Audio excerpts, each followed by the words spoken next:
Fala pessoal, estamos de volta. 2018 começando e a gente volta no nosso canal Sinal Extraterrestre. Teremos muitas novidades esse ano. Já fiz algumas coisas que vão logo serem publicadas aqui na página do Facebook e também na página do YouTube. Eu tenho certeza que vocês vão gostar, vão ser novidades bem legais. Vai dar mais dinamismo para o canal, mais informação e mais novidades. E pretendo, claro, pelo menos uma vez por mês, fazer nesse nossa live aqui, que o pessoal tem curtido bastante.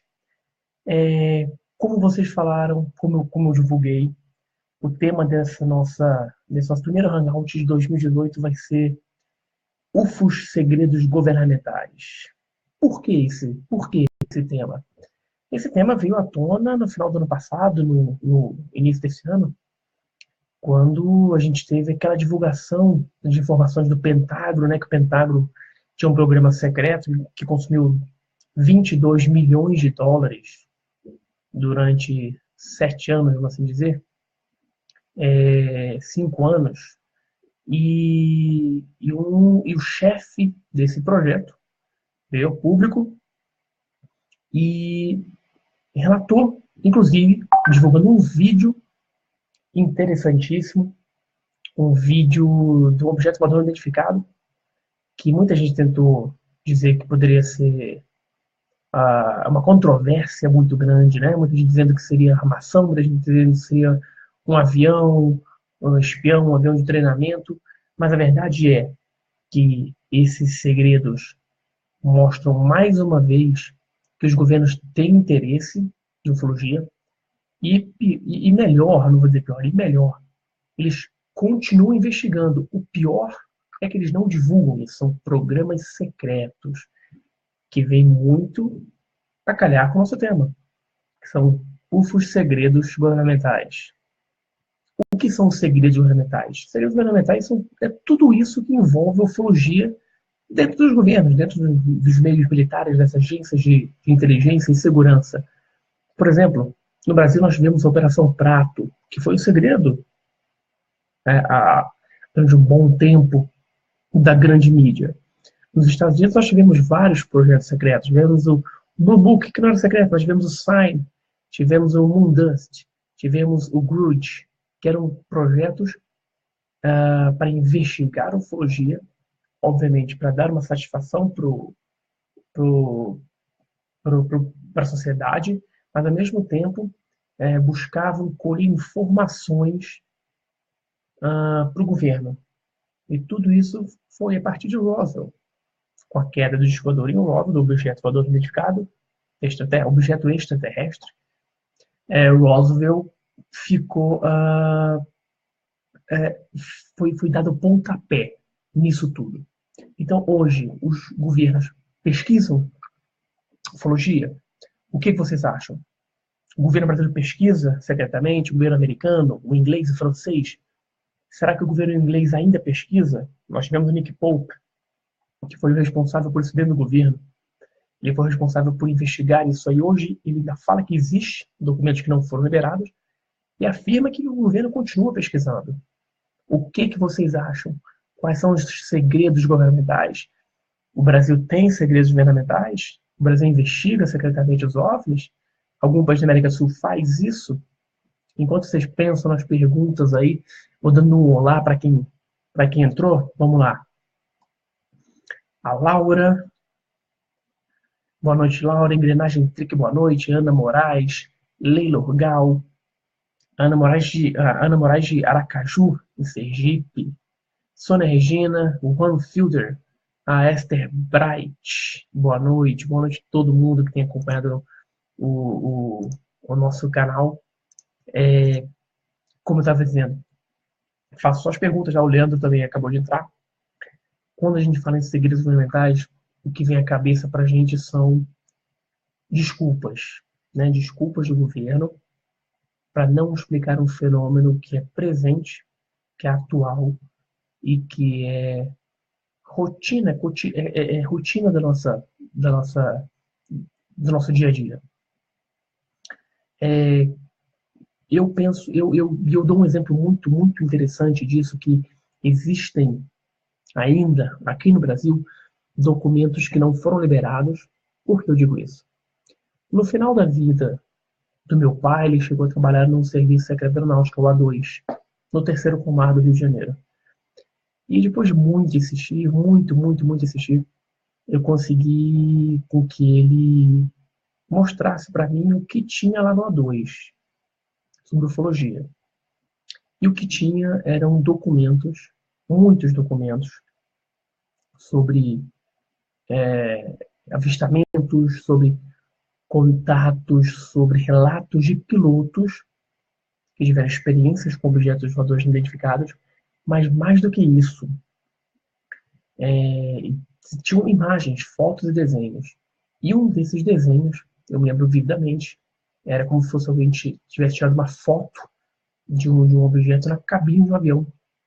E quando isso aconteceu, o objeto estava no lado esquerdo do piloto, o objeto devia estar a 300 metros do piloto. E era uma foto fantástica, uma foto nítida de um objeto metálico, sem janela, sem nada, em formato discoide, refletindo a luz do sol.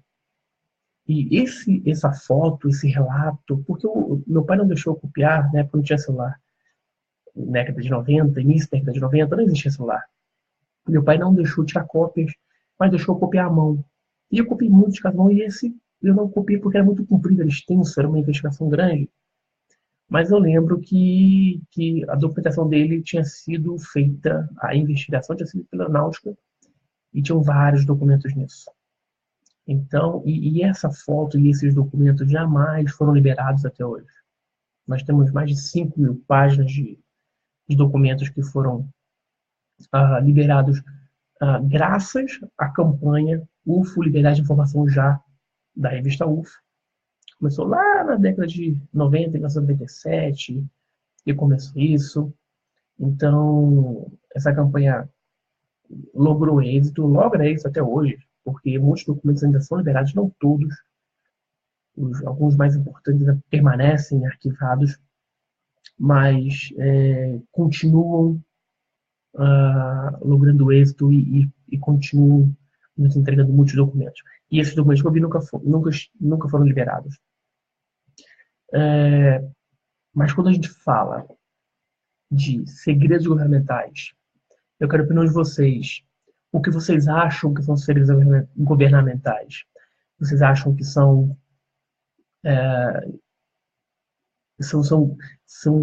ações verdadeiras do governo? Vale a pena? Por que manter esse segredo? Vamos ver o que vocês estão falando e vamos fazer as perguntas que eu vou responder aqui para vocês. Enquanto isso, eu aproveito para dar uma boa noite para a Daniele Lenartovitz, para o Rafael Freio Marchetti, para o Darilo da Ufologia OVNIs, Ciência e Astronomia, assuntos todos relacionados à ufologia. A Amanda e Vinícius, o Eduardo Cury, da fronteira de Bagé, no Rio Grande do Sul, fronteira com o Uruguai, está aqui também. A Patrícia Alves Melo, está sempre aqui a Patrícia com a gente participando das nossas lives. E a Patrícia foi uma das que reclamou muito, que fazia tempo que eu não fazia, ficava me cobrando, a Patrícia. Ana Luquezzi também, a Cláudia Ortiz, esse pessoal todo que está participando. Vão mandando suas perguntas, eu já tenho algumas perguntas aqui no celular. Também recebi algumas perguntas aqui. Por exemplo, o Cristóvão Dias, ele pergunta aqui se o Brasil tem a investigação secreta, como é que faz isso para esconder o orçamento? Vai, Cristóvão. Do mesmo jeito que a gente esconde muitas coisas nos orçamentos. Do mesmo jeito que o Pentágono escondeu isso no montante de 600 milhões de dólares, tinham 22 milhões ali destinados a uma investigação qualquer. Então, não duvido que a gente tenha uma forma de esconder isso, porque são destinados recursos do Ministério da Defesa, Ministério da Marinha, Aeronáutica, Exército, e é para ele fazer os projetos. O interessante é que é fácil você tentar esconder esse dinheiro. Por que eu digo fácil? Porque você pode ter um grupo, pode ter um projeto que investigue drones. Sim, investigue drones. A ação dos drones nos aeroportos, a ação dos drones ah, em toda atividade aeronáutica. Só quando esse grupo pesquisa os drones, obviamente vai chegar até eles filmagens de objetos voadores não identificados, drones, né? Então eles vão fazer essa investigação, não vão divulgar, porque para eles seria cômodo falar que eram drones, seria cômodo falar que eram ah, outro tipo de explicação. Então, essa verba continuaria sendo usada legalmente, legalmente, para um fim que não o de pesquisa ufológica. Eu, particularmente, não acredito que, que o Brasil tenha investigação secreta direcionada a isso, mesmo porque não tem verbas, né? O governo realmente está com pires na mão e não tem verbas para destinar isso. E se isso saísse pela mídia, não seria bom para a ufologia. Seria interessante, porque a gente saberia que o governo está pesquisando, mas não seria bom para a ufologia, porque possivelmente iam cair matando em cima da gente, de quem faz a pesquisa, dizendo que tem coisas mais importantes. Que não tem. Tem coisas mais importantes, mas essa pesquisa também é importante. Até porque é o futuro da nossa humanidade, não é? O Marcelo Guido também entrou aqui. Um abraço, Marcelo. O Fabiano Moraes. Você acredita que haverá abertura do caso Varginha depois de 25 anos de sigilo? Podem perguntar qualquer dos assuntos também, viu, gente? Fabiano, o sigilo, é, a gente tem no Brasil, hoje em dia, uma lei que obriga que as informações sejam liberadas. Mas existem graus de sigilo. Esses de 25, 50, 70 anos, por exemplo. O de Varginha deve estar no máximo grau possível. E hoje, se vocês viram a live que o Gevaer fez no canal dele, em vários, e espalhou em vários outras mídias sociais, ele fala isso, terá participação minha como co-editor da revista UFI, como coordenador da Comissão Brasileira de Ufólogos. Nós teremos muitas novidades sobre Varginha e vamos entrar com força numa nova campanha. Nós vamos entrar para realmente obrigar, com respaldo da lei, para obrigar que o Exército libere os documentos de Varginha. Aquela explicação do Exército, dizer que eram deficientes, que as meninas viram, aquilo não cola. Estão surgindo cada vez mais evidências que já a expressão do Exército é hilária, mas que enterram de vez qualquer explicação do Exército. E nós vamos exigir isso nessa nova campanha, que será lançada em março, e haverá um evento em Varginha em julho. Veja aqui mesmo, na minha fanpage, tem o link dessa live do Gilberto. São 20 minutinhos, vale a pena ler, ouvir, que ele fala, dá umas dicas, dá umas informações muito interessantes, inclusive daquele policial militar, o Xerez, que morreu. Tem coisas que a gente não sabia, que ele conseguiu descobrir nessa passagem que ele teve por Varginha, junto com o Marcão, com o Marcos Aurélio. Quem mais aqui entrou? O Taylor, de Rio Claro, São Paulo. A Maria Schumann. Maria, a gente tem que marcar aquela live com o seu grupo, né? O Damon Sefi. Não estão acontecendo mais fenômenos ou não estão sendo divulgados, tipo avistamentos, notícias, estudos? Damon, avistamento nós temos todo santo dia. Como vocês sabem, hoje eu sou também assistente do diretor nacional da MUFON no Brasil, e por isso eu tenho acesso ao banco de dados da MUFON, de relatos. Todo dia há um relato, no mínimo no mundo. No mínimo, todo dia há um relato. Agora, se são objetos extraterrestres, de outras dimensões, objetos não terrestres, ainda tem que se investigar. Mas não se tem um dia em que não há um avistamento. E muito disso entra aqui no nosso tema, que são segredos do governo. Muitas coisas o governo sabe, e as melhores testemunhas que nós temos, hoje e sempre, são pilotos, são controladores de tráfego aéreo, são pessoas que lidam com isso todos os dias. são pessoas que estão participando sempre de atividades aeronáuticas. E muitas vezes estão envolvidas no governo. Então, essas informações dificilmente chegam até nós, se nós não batalharmos sempre para conseguir. Então, estão acontecendo sempre, todos os dias. Agora, uma coisa eu concordo com você: os estudos de campo, pesquisas de campo, estão cada vez menores. Cada vez menos pessoas estão investigando os casos. Por quê? Falta de interesse, falta de como fazer, de conhecimento. Se é falta de conhecimento, em março também, no evento de Curitiba, a gente vai resolver isso. Porque em março também será lançado pela MUFON, pela revista UFO, pelo CPTV e pela CBU, vamos estar lançando o primeiro curso técnico, primeiro curso de pesquisa de campo. Eu fiz esse curso na MUFON, foi aprovado, sou certificado hoje, mas a gente vai fazer esse curso trazido para a nossa realidade, completíssimo, em português, para quem quiser participar, e vai ser certificado pela MUFON, pela CBU e pela CPDV. Então, é uma chance imperdível. Não será só em Curitiba. A primeira turma deve começar em Curitiba, vai ser para todo o Brasil, porque terão aulas presenciais e à distância. Então, fiquem ligados nisso também, porque pesquisa de campo não vai ser mais um bicho de sete cabeças. Quem fizer esse curso vai estar apto e habilitado para conduzir uma pesquisa de campo séria e com resultados. O Jailson Vicentinho, porque quando há algumas filmagens de concreto na mídia abafam os casos, e quando sempre fazerem investigação dizem que é montagem sabendo que são verídicas. A mídia realmente esconde isso porque Jailson é de Rio do Sul, Santa Catarina. Jailson, eu acho que a mídia compactua muito com a desinformação. São raros os programas, as reportagens atuais que lidam com o fenômeno seriamente. Se qualquer canal de TV quisesse ter um programa diário sobre ufologia, teria assunto todos os dias. E seria um sucesso.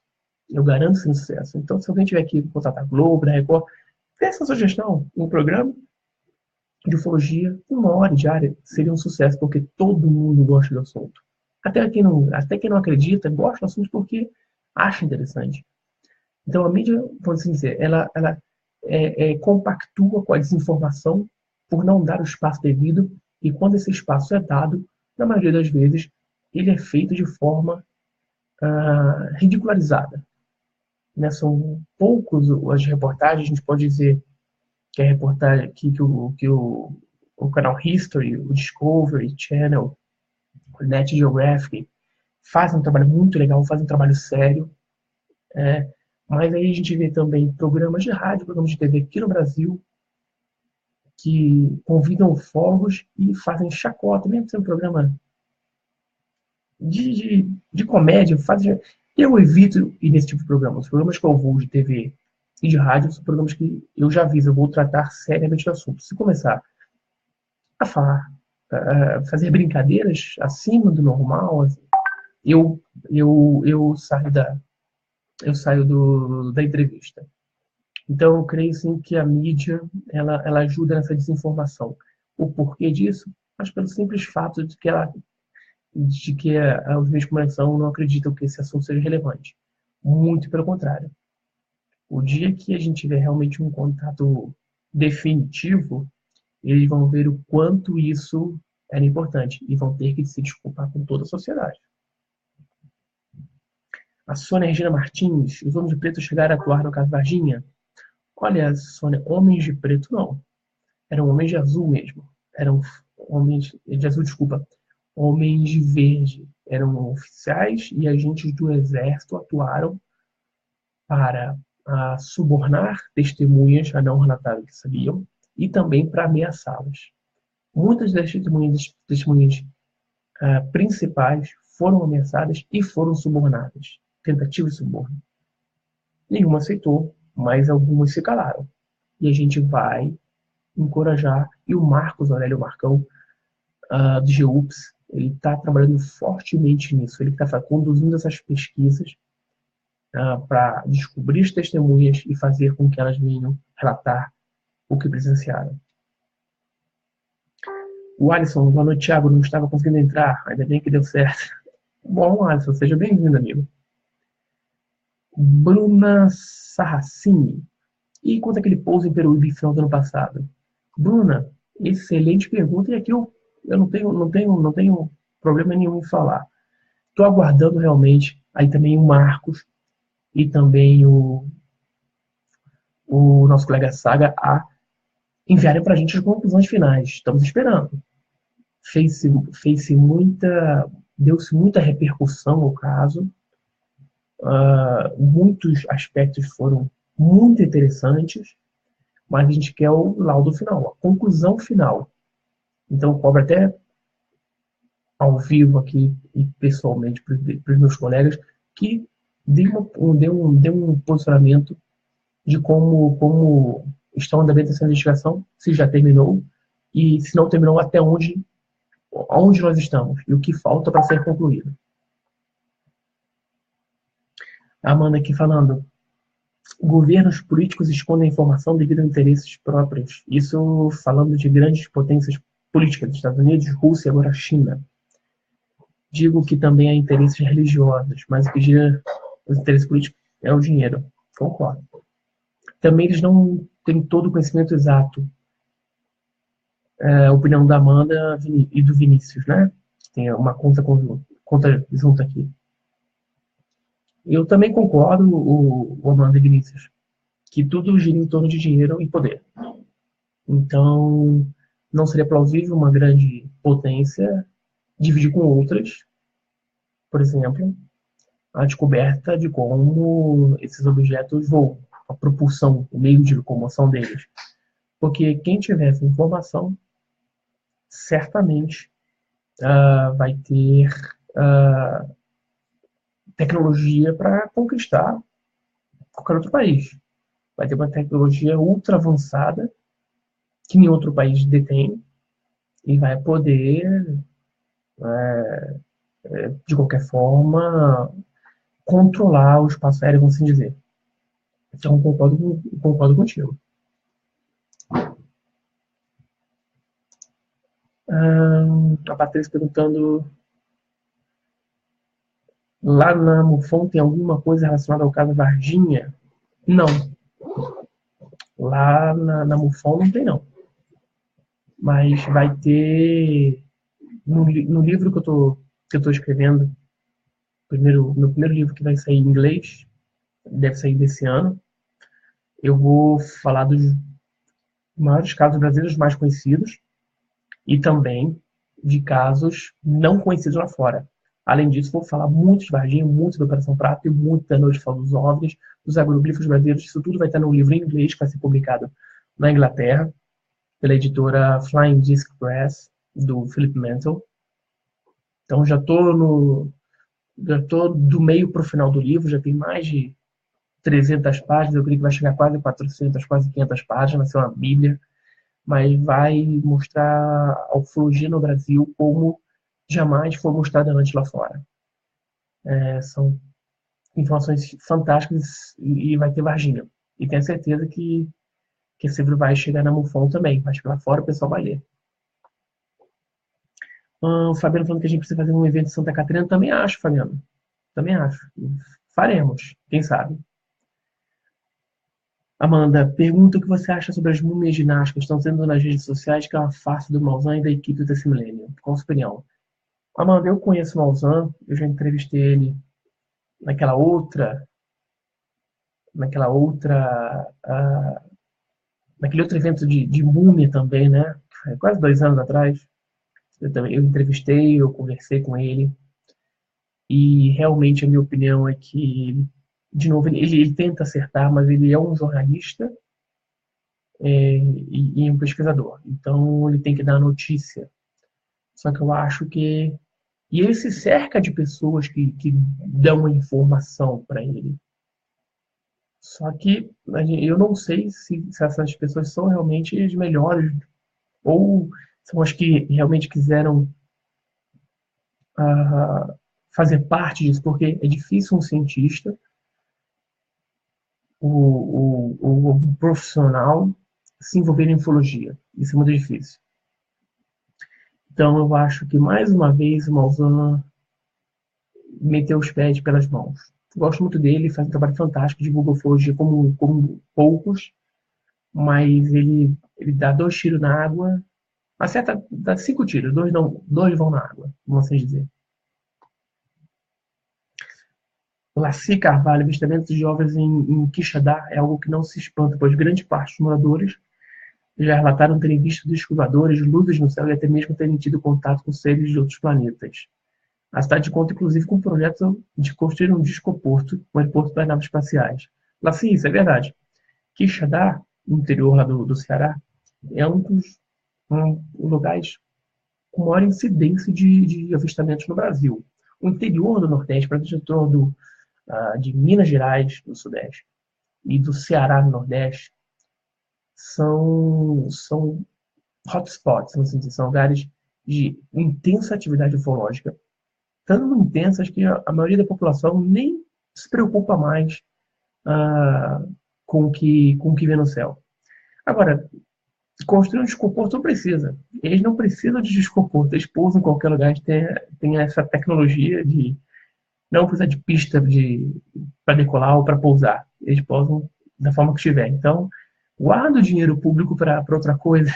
Para pesquisa ufológica, que dar, quem sabe. Cláudio Ortiz aqui falando para a gente. Por exemplo, vejo os vídeos de telejornais diários de outros países que têm um assunto como pauta. Aqui, quando aparece, é no Fantástico, jocosamente. Exatamente, Cláudio. Até nisso, a gente está atrás. Na cultura, no entendimento, na seriedade que se trata o assunto. Eu entrevistei para a revista UFO um tempo atrás o pescador na Suécia, ixi, fugiu o nome dele agora, que eu conversei com ele sobre isso, como era tratada a questão ufológica na Suécia.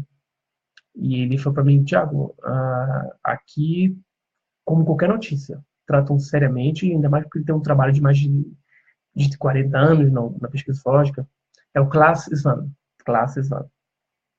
que ele tem um trabalho de mais de 40 anos na pesquisa ufológica, e as pessoas tratam o assunto com maior seriedade na Suécia, e ali na Escandinávia também. E isso falta aqui pra gente.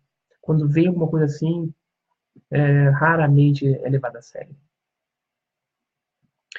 O Alisson perguntando aqui, você acha que a ida do Marcos Pontes ao espaço tem algo a ver com as provas da Argentina que foram levadas pelos Estados Unidos? Alisson, eu acho. Eu acho que foi uma troca de favores. Os americanos recebem o OVNI que caiu aqui, juntamente com os seres, e de lambuja dão uma vaga para o nosso astronauta. Não estou afirmando que seja essa a razão, mas acredito, é bem plausível, uma troca de favores. O Brasil, infelizmente, não teve interesse imagina se o Brasil fala que caiu um disco voador no Brasil e os seres foram resgatados. Imagina a atenção da mídia mundial para o nosso país desenvolvendo uma tecnologia extraterrestre, fazendo uma reengenharia, provando que existem seres em outros planetas, que vêm ao nosso planeta, analisando a anatomia de seres extraterrestres vivos, que tinha alguns que foram reputados vivos e mortos. Imagina, olha a oportunidade que a gente perdeu por um astronauta. Não que ele não mereça, merece, mas poderia ter por outros meios, né? Walter Ida entrou também, Walter. Sérgio Moraes, avistamentos no Nordeste são muito frequentes. Como disse Laci Carvalho, ocorre na região do Sergipe. Já não é novidade, mas acredito que o fato é, a investigação não traz resultado palpável aos políticos, por exemplo. Sérgio, se você chegar para um político e a plataforma de governo dele for pesquisa ufológica, ele não se elege. A gente sabe isso. Primeiro porque a mídia massacra, segundo porque nenhum eleitor vai querer votar em um cara que vai falar isso. Não, a gente tem problemas de saúde, problemas na educação, na segurança pública, nas finanças, na economia. Então, se essa for a plataforma de governo de algum político, esquece, ele está fadado ao fracasso. Marcela aqui, boa noite, Thiago, sim, os programas, obrigado, amigo. Ana Luquezzi, compartilhei para os amigos que se interessam pelo assunto. Obrigado também. Vitor Murar, boa noite, amigo, quanto tempo? Boa, Vitor, também, estamos voltando. Ana Luquezzi falou que vai muito aos congressos que o Javaero organiza, né, revista UFO. Ela estuda o assunto desde 85 e teve vários avistamentos. E ela se pergunta por que sempre ela. Ana, que bom que sempre você. Que bom que você teve tantos avistamentos. A grande maioria das pessoas nunca viu. Apesar da gente ter um número enorme de pessoas que afirmam ter visto, não são a maioria no planeta. E tem muita gente que gostaria de ter tido um avistamento. Eu conheço ufólogos que nunca viram nada. Então, você vê-se por sortuda de ter tantos avistamentos assim. Num próximo programa, a gente pode até fazer o seguinte: no próximo programa a gente pode fazer um tema, a experiência de vocês, né? Cada um contar um pouco a sua experiência aqui, apresentar fotos para os outros, a gente pode debater isso aí. A dica para o próximo programa. O Dennis Heman, no universo supostamente finito, vai contra o bom senso e contra a lógica crer que não existe vida inteligente em outros planetas. Exatamente, Dennis. É exatamente contra a física e a lógica. E até contra a religião. Porque se você for pensar que Deus é tão poderoso, que criou tudo, criou tudo no universo, por que ele ia criar um universo tão grande só com um planetinha azul com 7 bilhões de pessoas? É um tremendo desperdício de espaço. E pela lógica, faça uma conta matemática, estatística, pega aí de 100 bilhões de estrelas, que uma tenha vida inteligente, já é mais do que já é o dobro do planeta, do que a gente tem, né? Se a gente tem um planeta com vida inteligente, você botar mais um é o dobro. Então concordo contigo, é contra a lógica e contra a matemática. O Everton Calisto, o Marco Eli Xerezi, exatamente. Estava com um colega quando capturou a criatura. Ele nunca falou nada? Everton, ok. Excelente pergunta sobre Varginha. E o Giovanni até deu uma cancha no vídeo que ele fez. Realmente, o Xerez estava com um colega. Nós ainda não sabemos quem é esse colega. Mas o Geber teve agora, esse final de semana, em Varginha junto com o Marcos, como eu já disse. E eles conseguiram informações interessantes e estarrecedoras. Nós sabemos que o Marco Lixerez faleceu de maneira abrupta, de maneira estranha, e o Gevaer chegou informação até ele de que um outro militar também teria falecido. E essa morte teria sido mantida em sigilo. Não estou dizendo que seria esse o colega do Xerez, que também teria morrido, mas já é uma informação de que há possivelmente mais um morto devido ao contato que ele teve com o ser, com os seres, né? Então, vamos ficar aguardando mais novidades e no evento de Varginha, em julho, até lá, muita coisa vai acontecer. Sérgio Moraes, quanto ao que Amanda Vinícius relatou, acredito que até a forma de como o UFO se apresenta dificulta o conhecimento do fenômeno. Sim, vale lembrar que há registros arqueológicos do fenômeno de tão antigos que eles são até no momento não tivemos desfecho. Concordo. Aparentemente, eles detêm controle da situação. Acredito que nada irá acontecer sem conhecimento dos seres que o visitam. É o que pensa, Sérgio? Perfeito. É isso mesmo. É isso mesmo. Muita gente me pergunta por que eles não vêm, por que eles não aparecem para todo mundo, por que eles não pousam, porque eles não querem. Eles têm o controle da situação hoje. É exatamente o que o Sérgio falou. Hoje, eles controlam o que querem que aconteça. Se uma pessoa vê um disco voador, um objeto, é simples acaso. Algumas pessoas, eu digo, contatadas, teria uma preferência porque são contatados. Os seres, os objetos e os seres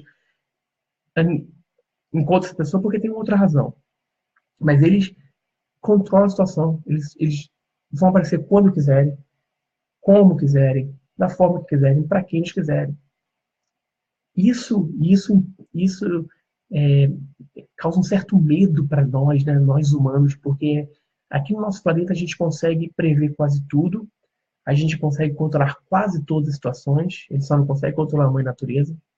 De resto, a gente controla tudo, a gente controla os animais. Se a gente quiser exterminar um animal, uma raça animal, a gente extermina. Se a gente quiser acabar com as florestas do planeta, a gente termina. Então, a gente tem essa sensação de controlar tudo. E quando tem algo que a gente não consegue controlar, é aí que a gente entra em pânico.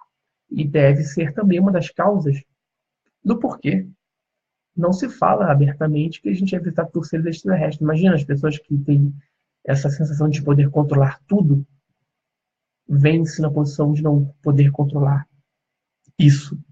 Não é? Adelphi, o Damon Sef. E quando a revista UFO era continuativa, comprava para ler tudo sobre o assunto e acabei parando ainda vendendo nas bancas. O Demon, sim, a revista UFO está ativíssima. Está saindo todo mês já há vários anos. Ela no início ela tinha muita dificuldade de sair mensalmente, mas desde que ela foi publicada pela Mitos Editora, ela está saindo regularmente já há mais de 10 anos. Você pode procurar na banca ou fazer assinatura pelo site da revista UFO. Se o seu jornalheiro não tiver a revista, peça para ele, que ele vai receber, e você compra todo mês. E você perguntou também, existe um canal no YouTube que tem conteúdo mais frequente tratando assuntos da cidade da vida? Sim, existe o meu canal no YouTube, tem o canal da revista UFO, a gente tem o canal do João, que é um canal que mostra vários vídeos. Eu vou até pegar aqui o João Marcelo, o canal do João Marcelo. Quer ver? Deixa eu pegar aqui para vocês. O canal do João Marcelo é um canal muito bom. Vou até botar aqui no link, ó. O canal do João Marcelo tem vídeos fantásticos, então vale a pena, e sérios. A engrenagem Trick. Sobre a Lua, você acha que o governo mundial esconde informações sobre bases extraterrestres? Porque desde a chegada do homem na Lua, eles nunca voltaram lá. Engrenagem, eu creio que há alguma coisa estranha na Lua. Que houve naquela época, sim. Já é notório, isso até os próprios astronautas dizem que eles foram acompanhados por objetos não identificados durante seu trajeto até a Lua. Desde a saída do planeta Terra até o pouso na Lua, eles foram observados por objetos não identificados. Foram várias missões que tiveram na Lua. Só que a Lua é um planeta, ela é considerada um planeta estéreo. Hoje a gente já sabe que tem água na Lua, né? Congelada. Mas as teorias são várias. A NASA informa que não há interesse mais na Lua porque já se conhece tudo da Lua que poderia conhecer. E também seria muito caro gastar para a Lua se você podia gastar um pouquinho mais para ir para Marte, que ainda é um local inexplorado para seres, para humanos. Humanos nunca foram a Marte. Mandamos sondas, mandamos jipes, mandamos várias coisas, mas um ser humano nunca esteve em Marte. Então, a bola da vez é Marte. Mas a Lua teve realmente um papel importante na ufologia. Ainda tem. O Aparecido, Arlindo, Ricardo Garsgon. Boa noite, meu querido. Na hipótese de os extraterrestres decidirem fazer um contato claro e definitivo, você acredita que eles se dirigirão às autoridades que sempre esconderam os fatos ou se dirigirão aos ufólogos, verdadeiros divulgadores da verdade? Eu acho que eles não vão escolher. Eu acho que vai ser muito parecido com o filme A Chegada.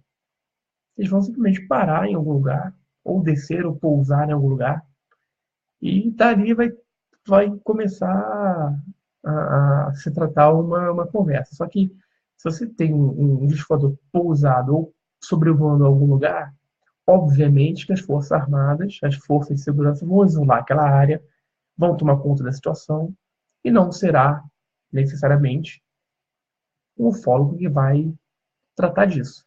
São chamados cientistas, são chamados doutores em várias áreas, militares.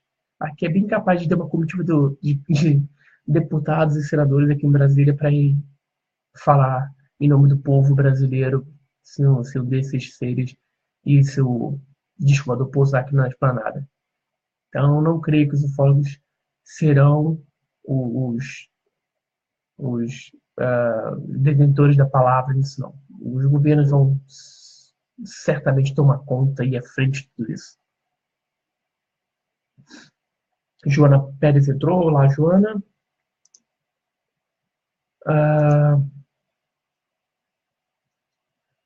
Amanda, obrigado por responder a pergunta. Admiro o seu trabalho. Muito obrigado, gente. Muito obrigado. Ele vai. O Amanda e Vinícius estão aqui que vão cursar o treinamento da MUFON e isso vai sair no Brasil. Espera um pouquinho.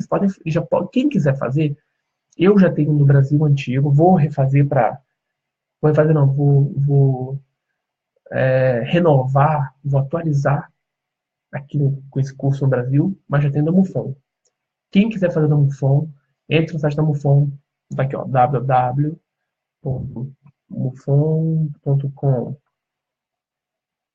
Vocês. E para vocês fazerem o curso da MUFON, vocês têm que, primeiro, vocês têm que comprar o guia, a apostila da MUFON. Vou pegar aqui o link para vocês direitinho. Quer ver? Field Investigator.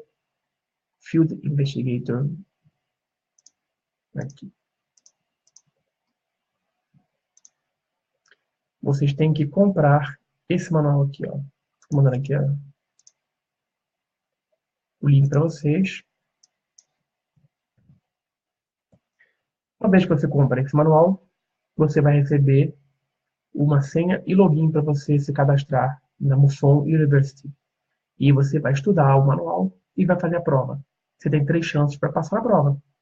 Você não pode começar e parar, começar e parar, começar. Você tem que sentar, você estuda, mas estuda todo o manual, e você faz, e tem que sentar na frente do computador e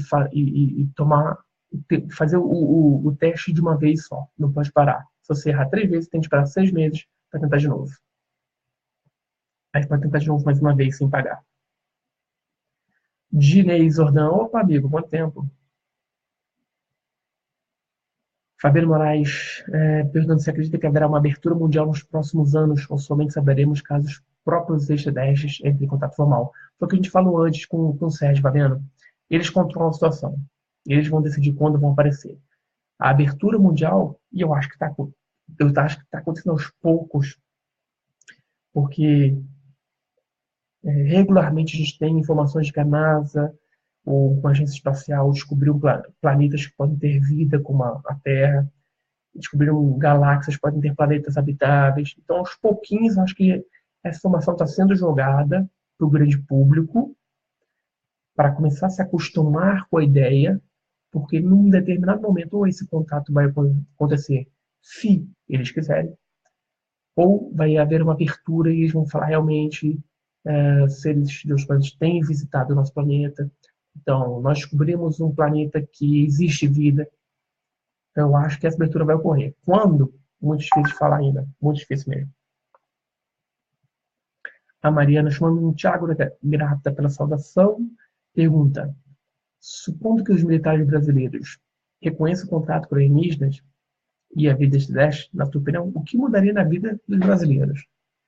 Mudaria tudo na nossa vida, né?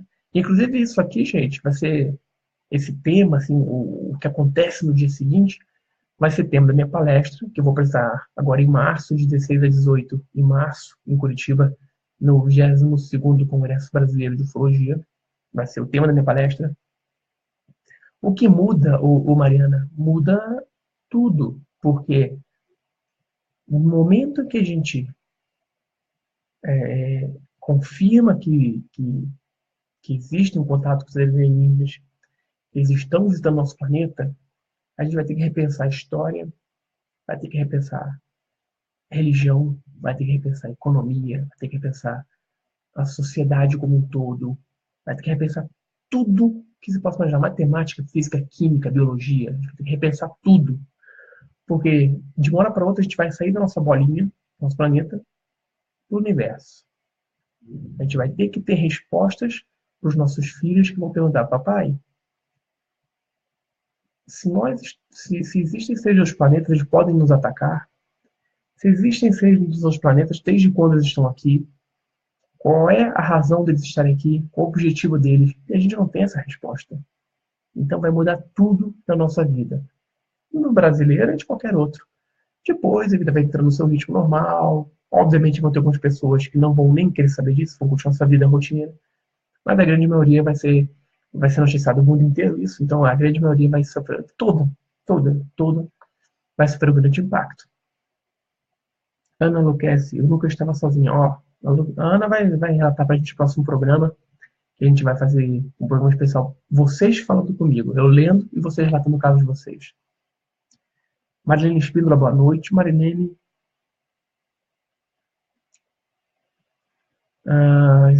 Jana Férez Provazzi, boa noite, Thiago.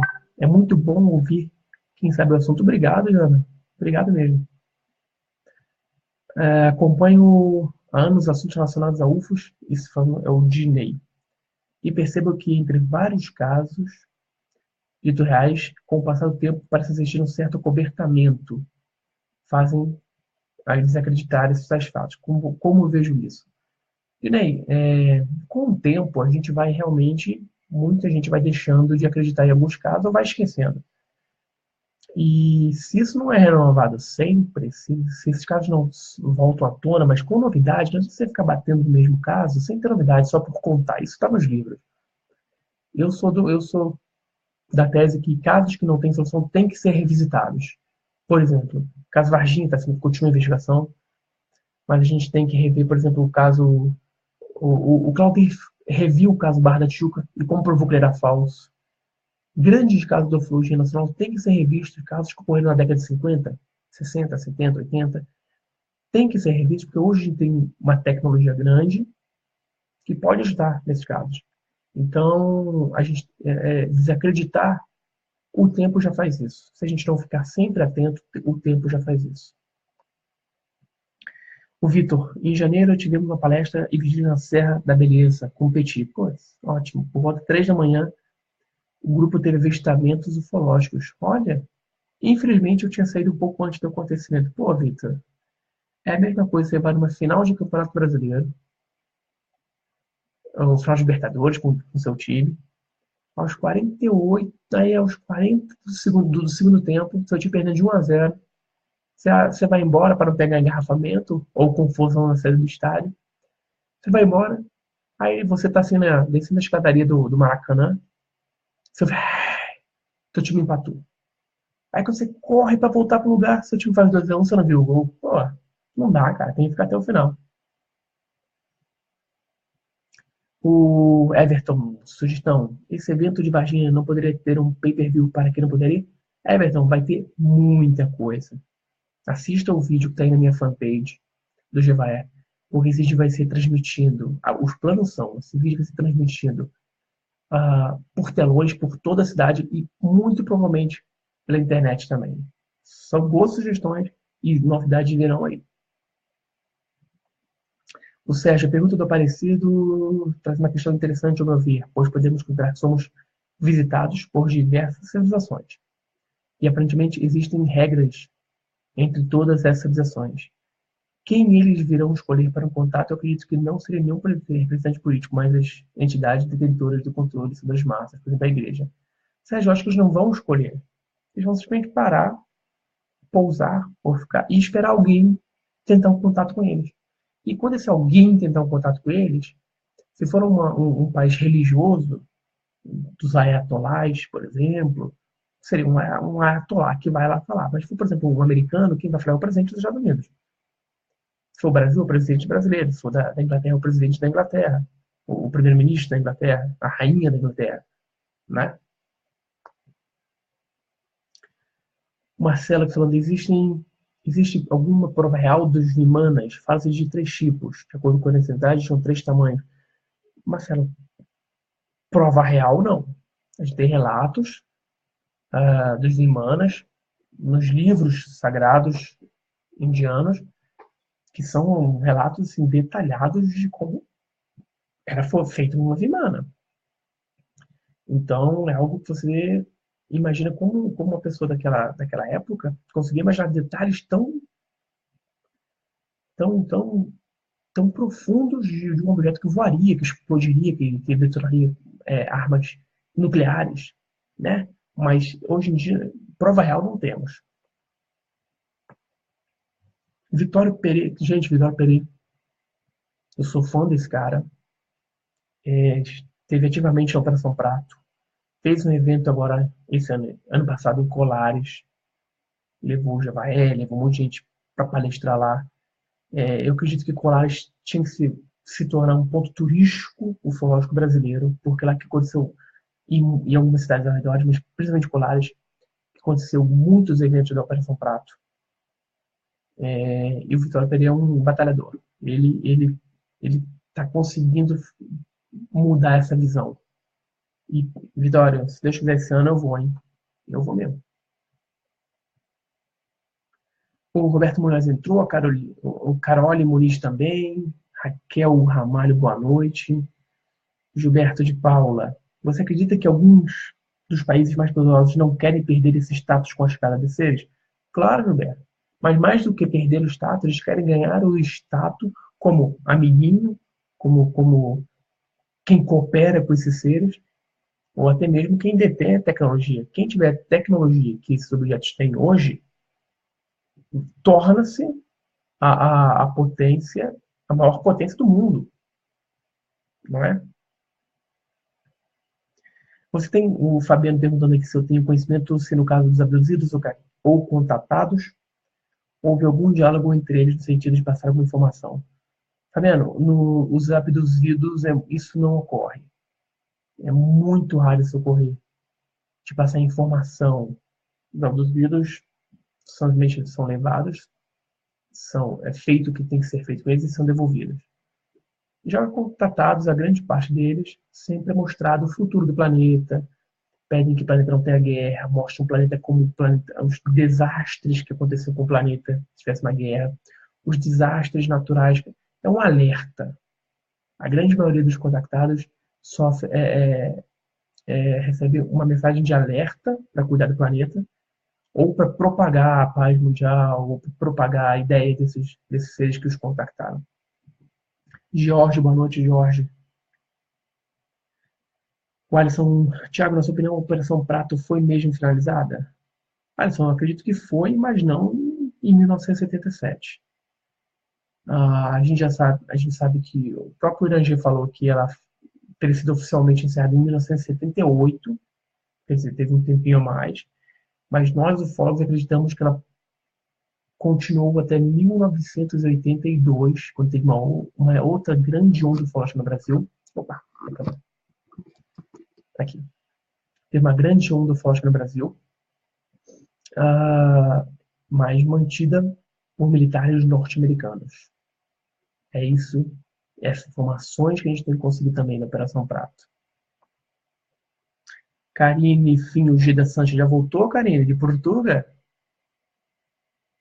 Abração, um beijão para você, pro seu marido e pro bebê. Bebê não, né? Já tá quase adolescente. A Raquel falando que hoje as igrejas evangélicas que já falam sobre seres é que é possível sim existir sim. A grande maioria das religiões, Raquel, concorda com a existência de seres nos planetas. A grande maioria. Não, nunca foi tabu para eles.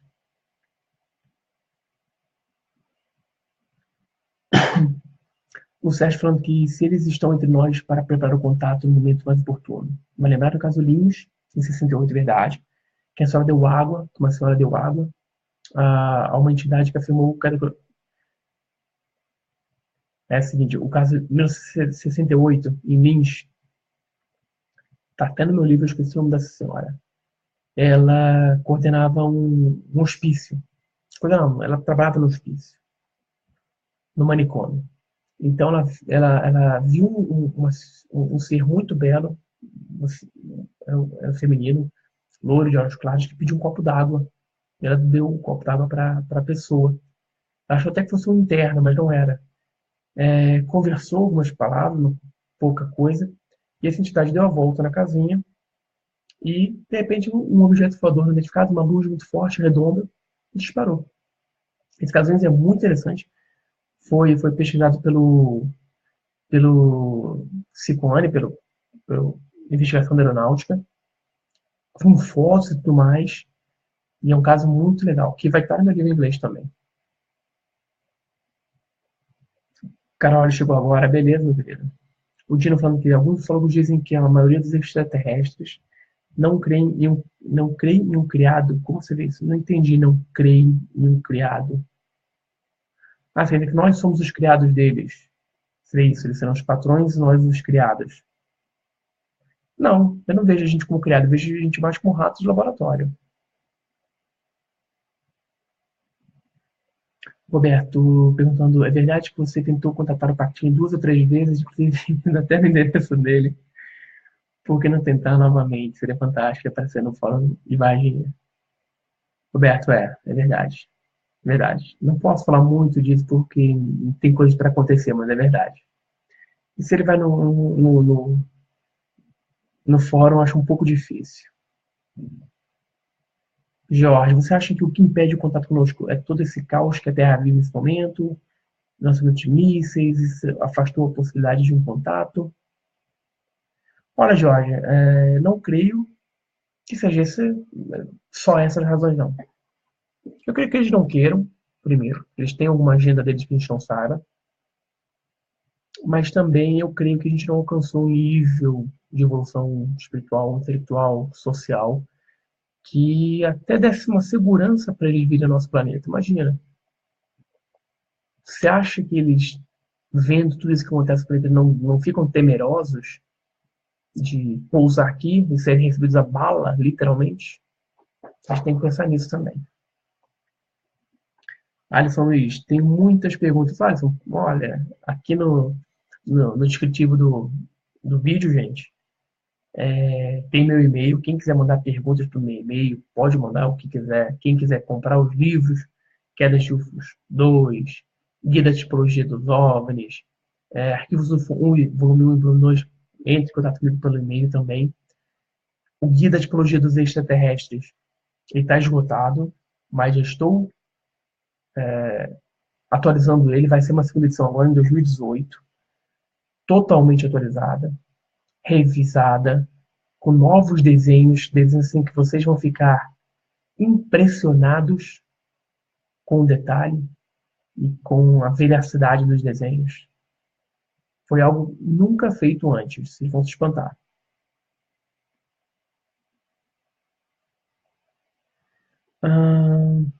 Alisson, na sua opinião, a veracidade quanto se fala em agroglifos? Alisson, eu acredito, sim, eu acredito. Eu acredito baseado no testemunho das pessoas, baseado nos resultados de análises feitas por profissionais, que não sou eu não sou químico, eu não sou micro, microbiologista, microbiólogo, não sei como é que fala. Não sou, mas profissionais investigaram, analisaram e chegaram a uma conclusão. E baseado nessa conclusão, eu acredito que realmente pode ser algo incomum. O que é, se é alienígena, se não é, não sei. Mas é algo incomum e até agora não conseguiu ser replicado no nosso planeta. Se alguém falar que não, eu faço, eu consigo fazer, então faça. Mas tem que ser feito da maneira que ele surge. Tem que ser feito de madrugada, sem causar barulho, sem ter luz, sem pisar no mato, gerando os mesmos resultados no solo e nos micro-organismos. Se a pessoa conseguir fazer tudo isso, pronto, está desvendado o mistério. Mas muita gente fala que é, que não é, mas ninguém consegue comprovar. Alguns falam que foram eles que fizeram, mas até agora ninguém apareceu para mostrar. É essa.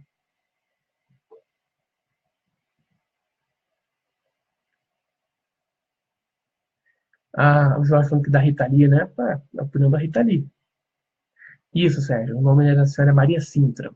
Exatamente.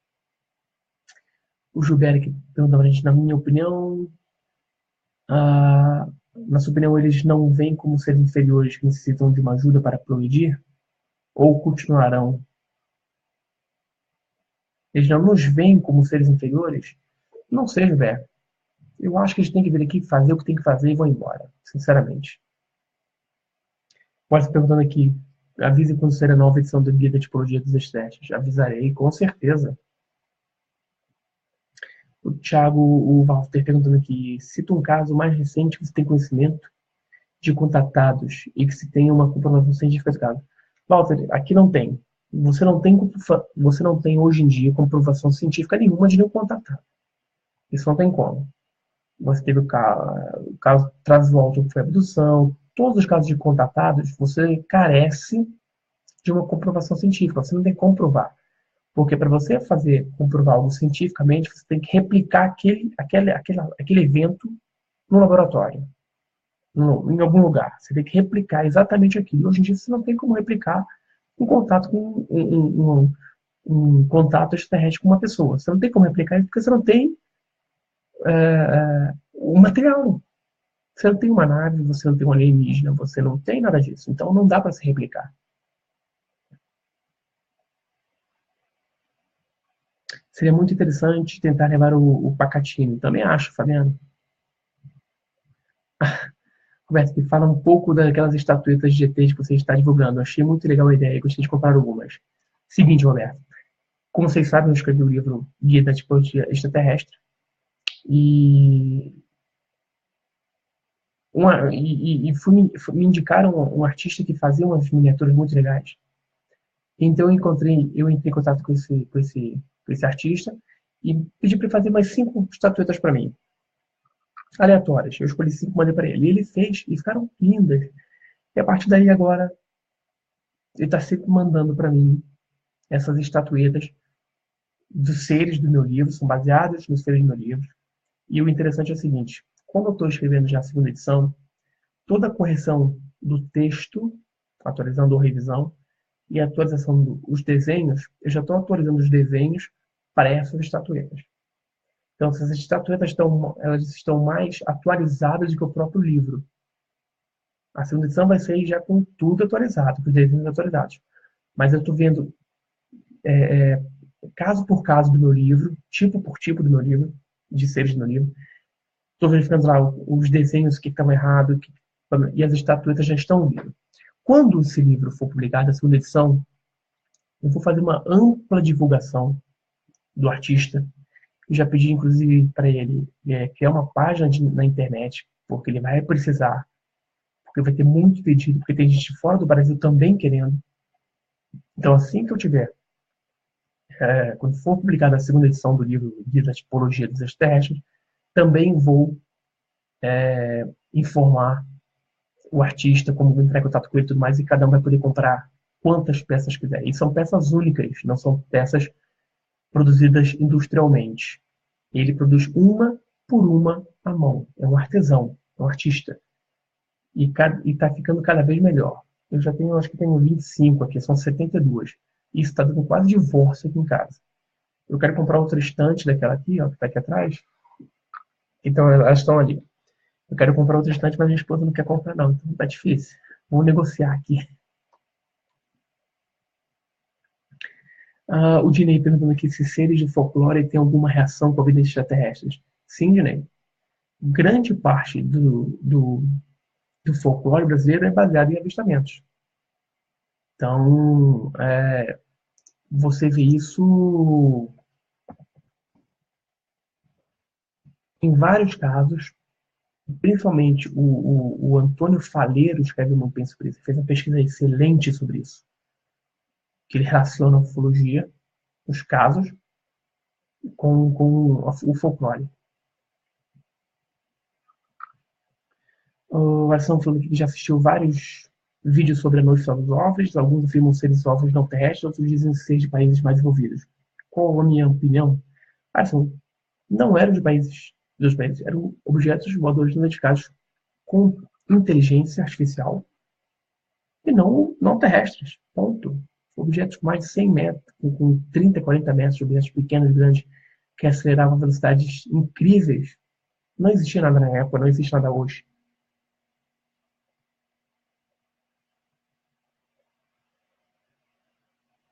O Murat, segundo o Petit, o Vitório Pagatini isolou-se. Isso infelizmente. Infelizmente. Bom, pessoal, tá dando aqui 1 hora de programa. A gente fez esse programa aqui, estamos voltando para o nosso primeiro programa para 2018. Como eu falei, vamos ter muitas novidades. Vocês estão acompanhando a minha página no Facebook. Vocês estão vendo que eu estou postando algumas novidades, caso Paranoá. Então fiquem ligados, a gente vai ter esse programa Sinal Extraterrestre, vai continuar tendo esse programa, que é ao vivo, que conto com a participação de vocês sempre, mas também teremos programas especiais gravados, que estão ficando muito legais. Está sendo produzido por mim e por um colega que mexe com o editor, o Eduardo Dias, que mexe com câmera, editor, edição, trabalhou já em telejornais de Minas Gerais, então ele sabe mexer no negócio, gosta do assunto, e a gente está fazendo um trabalho muito legal. Então, fiquem sempre ligados a essas informações. Aqui também no descritivo do vídeo tem minhas mídias sociais. Eu agora tô com um blog, reativei meu blog, e vou estar postando coisas, assuntos, textos e artigos maiores, porque no Facebook não dá para postar tudo. Você vai postar uma foto por vez e lá no blog posso postar quantas eu quiser. Então vai ter mais informações e continuo contando com o apoio de vocês para a divulgação do meu canal. O YouTube, eu vou bombar isso no YouTube, vou colocar muito mais vídeos no YouTube. Esse vídeo, assim que acabar aqui também, eu vou baixar ele para o YouTube, ele vai ficar aqui no Facebook, mas vou baixar para o YouTube. E os programas são extraterrestres gravados especiais, vão ficar no YouTube, com o link aqui que eu vou colocar para vocês. Então, mais uma vez, eu agradeço. Não teve sorteio desse primeiro programa, mas vai ter no próximo. Tenho certeza que vai ter no próximo. A gente vai sortear livros de ufologia, meus e de outros autores também, para quem curte o assunto. Então, mais uma vez, eu agradeço a presença de todos e vamos marcar para o próximo mês, agora em março, um novo programa. Beleza? Obrigado, boa noite a todos e boa semana.